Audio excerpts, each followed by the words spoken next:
Shields up, Paladins, and welcome to a For Honor Hero Guide. As you can tell by the title of this video, I'll be talking to you guys about the Hitokiri and kind of how I like to use this particular character. So, this particular character is part of the Samurai faction. They are a heavy class hero, as well as they are a heavy hitter, as well as mix-up intensive. Overall, this character is rated to be a medium set difficulty. On top of that, they have two genders that you can choose from, the male and the female version. The female version's name is called Sakura, and the male's version is called Yato. And in this particular video, you'll be seeing me play as Sakura. Their base stats for this particular character is health is set to 145, the stamina is set to 120, and the sprint speed is set to 2.4 milliseconds. With all this being said and done, let's go ahead and jump right on over to her feats. Now, her feats are something that's very unique to this character, or at least the first set of them are. The other two feats within her tier are other feats that we've seen before within For Honor, but she has some very interesting ones. So her very first feat is called Deliverance, Fast Recovery, and Iron Lungs. What I'm using on her right now is called Deliverance. So that is a passive ability. You gain a shield and uninterruptible stance while executing an enemy hero. So the only way that you can get knocked out of this is either one or two ways. Either someone comes in and either another Hitokiri or a warlord or anyone that can do basically an unblockable, they can knock you out of that execution. Or people can just do a guard break, or on top of that, people can just jump on you. That's the only three ways that you can either die or get knocked out of that execution. Other than that, you're guaranteed to get that hit. Her tier 2 abilities that she has is called Tainted Gift, Bloodlust, and Righteous Deflection. Now, Righteous Deflection is an ability that we've seen before, but the one that's actually particular to her is called Tainted Gift, which is mark and reveal an enemy hero. If executed, the killer and nearby teammates will regain some health. And it's not a lot of health that you will regain from that, but the issue that you'll face is that you have to get them executed for that feat to be useful. It's good to see where other enemies might be. It's good to see that bit of information, but overall, if you don't get the execution, then it's really pretty much it's not a decent feat. Because 9 out of 10 times you're going to be doing probably with this particular character light, heavy, then light again just to finish it off. So you kind of have to play around with that. The reason why I'm using Righteous Deflection with her, which is a passive ability, parry to gain high damage reduction for a short time. If you stack that with Bastion, you're pretty much taking almost near half of that damage. Her tier 3 feats that she has is called Spirit Shroud, Heal on Block, and Nukubi. So the one I'm using, of course, is Spirit Shroud, which is a passive ability and gain damage resistance after executing an enemy hero. Effect remains until you are executed, or until you are killed. So with this being said, is that on top of Bastion, on top of Righteous Deflection, on top of Spirit Shroud, you're just gaining all that damage reduction. So it's pretty much making you almost this an uninterruptible tank. And that's what I was trying to stack up here. Pretty much that's, yes, I can survive longer, so if my team does die, I have a way to kind of hold off as long as I can before they're able to come back and kind of help out. So, and finally, her tier 4 feats that she has is Senbansakura, hopefully I'm saying that correctly, regenerates and fear itself. Now, her tier 4 feats, she has very, very good feats. I've seen many Hitokiris use regenerate and fear itself, and with this particular character, fear itself is very, very deadly, specifically if you are playing in Breach or anything like that.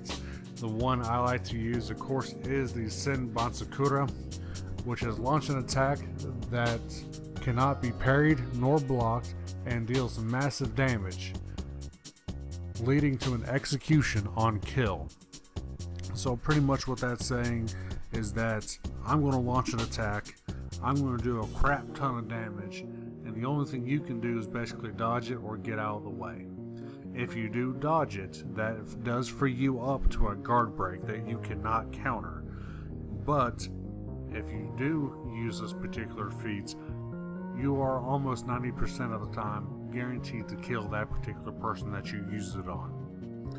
And that's the reason why I like using it. But I will say, people are now starting to know that parry window, or I'm sorry, not the parry window, but the dodge window of that particular feat. So it's almost best to use it whenever someone's getting ganked and you just run in on the gank and go ahead and use it whenever they're not looking at you. That's the best way to do it. Now you can stack that with her tier 2 feat, which is Tainted Gift. Pop in with Tainted Gift, go ahead, use your tier 4 feat. So you're pretty much that you're going to get the kill, going to get all the damage reduction from that, plus the healing that you're going to get from the execution, plus the healing on top of that you're getting from your Tainted Gift, plus heal the guy that was getting ganked on top of all that. So overall, her feats, you can set her up to be a real pain in the butt if you're not careful. So let's go ahead and go right on over to her moveset. Now in this particular video, I will go ahead and fade into it now. I decided to go into the training arena with this particular character just to show you some of the combos. I'm not going to go into too much detail here because you're going to see them on the screen right about now. Only thing that I will talk about in this particular video is the hero specific stuff. So she can charge her heavy attacks, which will become unblockable. She does have her kick attacks that can be chained into almost all of her attacks. If you hold the charge, it will turn into a sweep. You can of course feint your kicks and your sweeps. She does have uninterruptible attacks. Revenge mode, which of course it's for every character. Boost damage and health. All attacks are uninterruptible. Parries and throws knock down enemies. Attacks are auto parried on activation. Of course, since she is a heavy character, your renown that you get is you earn more renown by assisting and saving heroes and defending objectives to unlock your feats in a match. So in this particular case, since I'm playing on Breach, focus the little guys and you'll be okay pretty much on that. So overall, how do I like to use this particular character? We've already talked about the feats on how I like to use her feats. Pretty much what I like to do is I always like to start off with my light heavy attack. Once I go into that, then I might do my my unlimited attack, which is my heavies. I rarely ever like to throw a light. And most of the time what you're going to see out in the battlefield is what most Hitokiris do, which is going to be light, heavy, feint the kick into a guard break. Then once off of a guard break, you are able to get a heavy attack. Any direction on that heavy attack, follow up right back into another kick, heavy, then rinse and repeat. I necessarily don't like to do that. It does work on a lot of people, but in my personal experience, I like to use light heavy or heavy light, and I like to specifically trade hits. So she does get her uninterruptible stance on her second attack, so whatever it might be. So if you're going to go in for a light heavy, that heavy will get that hyper armor. If you go for a heavy light, that light will get that hyper armor. So that's pretty much what I like to do, and that's how I like to fight. I don't like to sit back and wait. That's not the type of person, or that's not the type of play style I like to use. I like to be up in your face. I like to be throwing attacks, even though that you're going to block them, it's okay. I'm still keeping the pressure on you.